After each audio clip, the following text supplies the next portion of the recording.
eu voto no sentido do indeferimento de todas as questões preliminares apresentadas pela defesa, bem como pela perda de objeto dos 2 agravos regimentais interpostos e relacionados com as questões prejudiciais. Depois eu passarei à Secretaria o dispositivo, e julgo parcialmente procedente a denúncia para 1. Absolver o réu Daniel Lúcio da Silveira da imputação do artigo 286, parágrafo único do Código Penal, considerada a continuidade normativo típica em relação ao artigo 23.2 da Lei 7.170. Condenar o réu Daniel Lúcio da Silveira, primeiro, como incurso nas penas do artigo 18 da Lei 7.170 por 2 vezes na forma do artigo 71 do Código Penal, em virtude da ultratividade da lei penal mais benéfica em relação ao artigo 359-L do Código Penal. E 2, também condenado como incurso nas penas do artigo 344 do Código Penal por 3 vezes na forma do artigo 71 do Código Penal. Passo a dosimetrias, presidente, para adiantar os trabalhos. Então, passo a analisar as circunstâncias judiciais, a dosimetria, iniciando pelas circunstâncias judiciais do artigo 59 do Código Penal, dentro do nosso sistema trifásico previsto no artigo 68 do Código Penal. Cito no voto jurisprudência pacífica da Corte, tanto das turmas em habeas corpus, quanto do próprio plenário, é que não há aqui critérios matemáticos. Cito, inclusive, um HC de relatoria da eminente vice-presidente, nossa ministra Rosa Weber. Não há aqui um critério matemático que vincule número de vetores positivos ou negativos, um anula outro. Não. Há uma certa discricionariedade judicial para sua efetivação, exatamente verificando, no caso concreto, a gravidade maior de circunstâncias judiciais negativas ou, em outros casos, a potencialidade benéfica de circunstâncias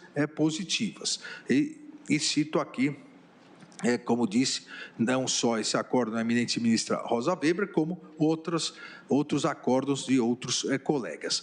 Inicio apontando a acentuada culpabilidade do réu, que é uma das primeiras e mais importantes circunstâncias judiciais previstas no artigo 59 do Código Penal.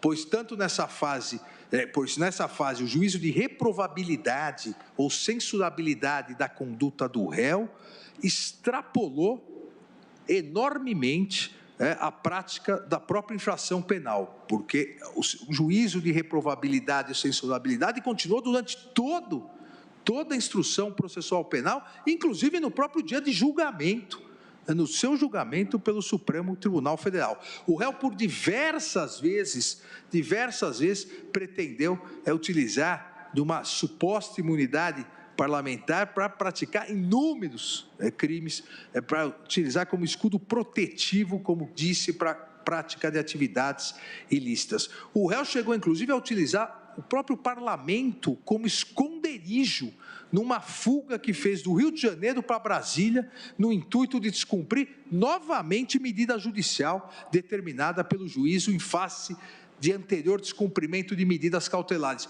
Descumpriu umas, houve determinação das demais e veio de carro, fugido do Rio de Janeiro para Brasília, porque se aguardava ele no aeroporto para o cumprimento das medidas cautelares, veio de carro fugido e utilizou o parlamento como esconderijo, como um covil de ladrões, ou seja, não dignificou o próprio parlamento nacional, e todos acompanhamos o circo que se tentou mostrar, mostrando realmente o desprezo total do réu pela justiça, ou seja, a sua culpabilidade é extremamente acentuada.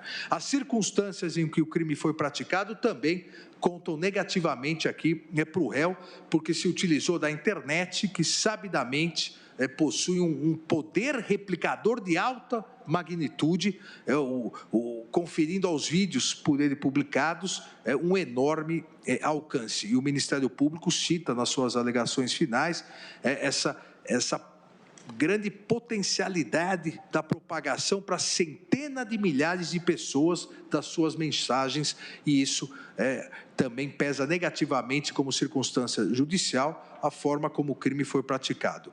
Da mesma forma, a sua conduta social, totalmente desajustada ao meio em que vive, sendo certo que, presidente, na condição de deputado federal, membro do parlamento do nosso Congresso Nacional, representante do povo, eleito democraticamente, não poderia de forma alguma atentar contra a própria democracia que o elegeu, atentar contra os seus eleitores que o elegeram, atentar contra os poderes da República, contra o Estado democrático de direito. Só existe parlamento livre no Estado democrático de direito.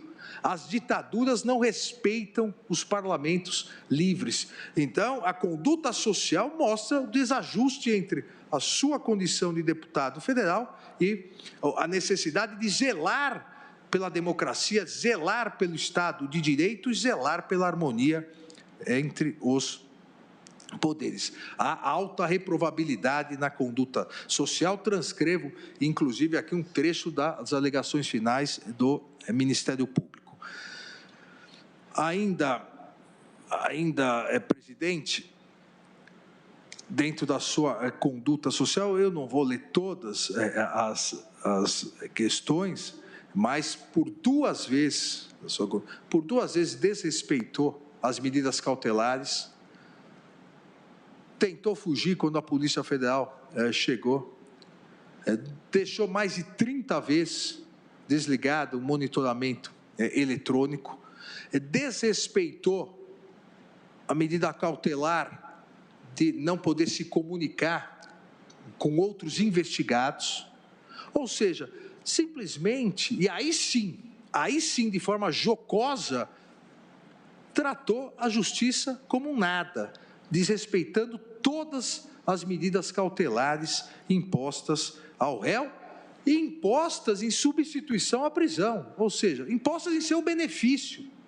Cheguei a dizer, em decisão depois referendada pelo plenário da Casa, que uma opção até era de duvidosa inteligência, porque se refugiou na Câmara dos Deputados, ou seja, ele mesmo se concedeu uma prisão, só a Câmara dos Deputados, quando a decisão, a cautelar, permitia que ele pudesse transitar livremente pelo Distrito Federal e pelo Rio de Janeiro, ou seja, de duvidosa inteligência, pois não? Não, ministro Alexandre, com a devida vênia, cabe a mim, como presidente do tribunal, velar pelo tribunal e pelos meus integrantes. Então, para que fique bem claro o que Vossa Excelência quis dizer, que ele se refugiou no parlamento, como se aquele ambiente fosse covil de... Não, sem dúvida. Vossa Excelência, não transformando... Não, claro, não, por isso que eu disse que ele não respeitou a dignidade do Congresso Nacional, não respeitou a dignidade do parlamento. Ele tratou o parlamento como se fosse um covil. Exatamente. Isso constou na minha decisão anterior. Ele, como parlamentar, desrespeitou seus colegas. Ele, como parlamentar, desrespeitou o Congresso Nacional. Ainda, presidente, aqui para ganharmos tempo, eu vou citando todas as condutas que pesam negativamente como circunstâncias judiciais, também os motivos para a prática delituosa, também em desfavor do acusado, pois atacou as instituições e a própria democracia no intuito de obter maior visibilidade eleitoral e seguidores nas redes sociais. Portanto, presidente, tendo por parâmetro as circunstâncias judiciais previstas no artigo 59, são 4 circunstâncias judiciais desfavoráveis ao réu: culpabilidade, conduta social, circunstâncias do crime e motivos para a prática delituosa, o que justifica, nos termos de ampla jurisprudência dessa Corte, justifica o estabelecimento da pena acima do mínimo legal, e cito diversos precedentes. Estabelecido isso, agora vou para cada um dos crimes com a imposição das sanções.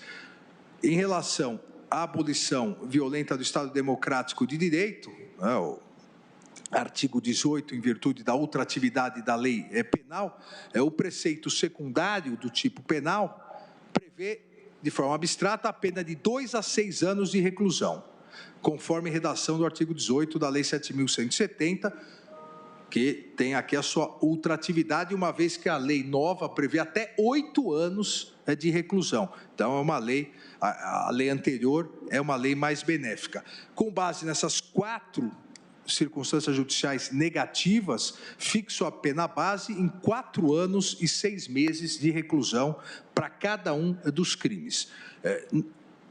Ante a inexistência de circunstâncias agravantes, atenuantes ou causas de aumento ou diminuição de pena, para cada crime, torno a pena definitiva em 4 anos e 6 meses. Aqui, como não se trata de concurso material, mas sim de crime continuado, nos termos do artigo 71, estabeleço, por serem 2 crimes, aumento, no mínimo legal, de 1/6, estabelecendo a pena final para esses 2 crimes em 5 anos e 3 meses de reclusão.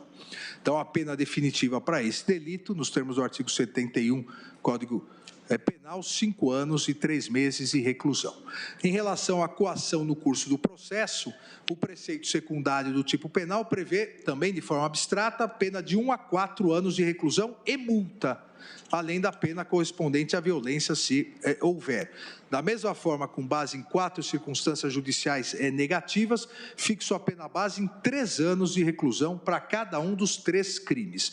Da mesma forma, por se tratar de crime continuado, nos termos do artigo 71, caput, aumento a fração de 1/6, estabelecendo assim a pena final da coação no curso do processo em 3 anos e 6 meses de reclusão.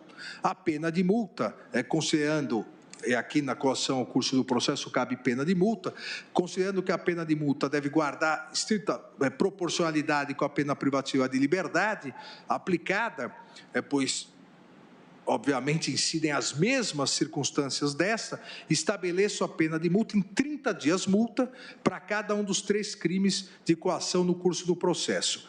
Por força da continuidade delitiva, aplico a fração menor, 1/6, fica estabelecido definitivamente em 35 dias multa. Tendo em vista a condição econômica favorável do réu, que é deputado federal, arbitro de a multa no valor de 5 salários mínimos, considerando o patamar vigente à época do fato, que deve ser atualizado até a data do efetivo pagamento, nos termos do artigo 49, parágrafos 1º e 2º e 60 caput do Código Penal. Total das penas, considerando as penas para cada crime acima fixados, os 2 crimes fixados, em ambos o crime continuado, a pena final do réu Daniel Lúcio da Silveira é de 8 anos e 9 meses de reclusão em regime inicial fechado e 35 dias multa, sendo o valor multa equivalente a 5 salários mínimos, como disse, considerado o patamar vigente à época do fato devidamente atualizado. O regime inicial de cumprimento de pena, pena superior a 8 anos, regime inicial, reclusão em regime fechado. Por fim, presidente, aqui como efeitos da condenação, nos termos do artigo 15, inciso 3º, combinado com o artigo 55, 6º e parágrafo 2º da Constituição Federal e o artigo 92, inciso 1º do Código Penal, determina a perda do mandato do réu, deputado Daniel Silveira, e a suspensão dos direitos políticos enquanto durarem os efeitos da condenação criminal transitada em julgado. Após o trânsito em julgado, obviamente, lançar o nome do réu no rol dos culpados e a expedição da guia de execução definitiva. É o voto, presidente. Muito obrigado, ministro Alexandre de Moraes, principalmente pela síntese e profundidade do seu voto.